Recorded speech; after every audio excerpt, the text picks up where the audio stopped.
Hi, I'm Dr. Tom Salmon, and today we're going to be talking about a topic we affectionately call in the office homework, or other people call the steps of forgiveness.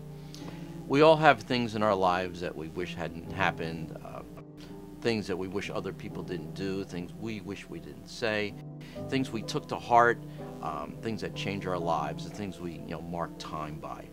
We can't change the past, but we can change how it affects us physiologically. By using the following steps, we're going to be able to help change our negative physiology, our stress hormone levels, and actually promote health in our body so we can actually heal fully. Now, there are 4 steps to this forgiveness process. The first one is to forgive the other person. So I'm forgiving the other person for what they did. I'm not necessarily forgiving a deed or anything like that, or saying that I would ever allow this to happen again. I'm just forgiving the other person, because we need this to heal. We're going to, however you see this person, you may see them as a flawed individual, whatever, we're just going to forgive them for that act.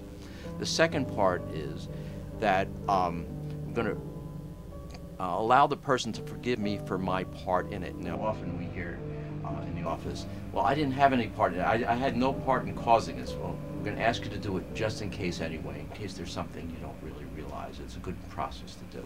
The third part is I forgive myself for any damage I've done to any part of my being as a result of the feelings I've had against this other person, which is a very freeing experience. Now, this first 3 combined are about 40% of the process. 60% of the process is in the last step, and that is in seeing the lesson. When you get your lesson, when you're able to see the good in the situation, extract some kind of goodness from that situation, you're going to feel a lot better about the situation.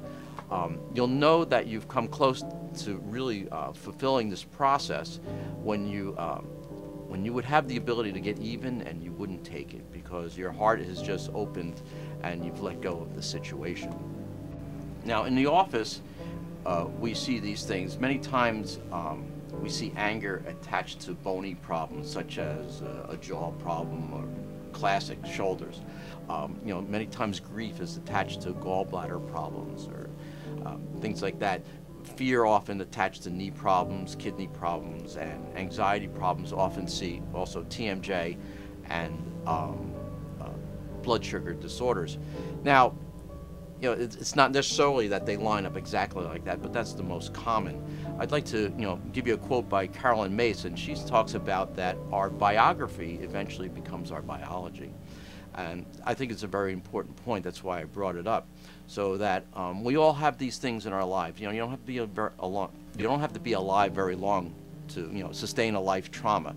We all have these. But if you can use these steps, you can really improve your life, not have to suffer the negative effects of stress hormones, and just have a better life. So I ask you to use these in good health. If you have any questions or you're stuck on any one part of it, feel free to call the office and we'll try and help you through it.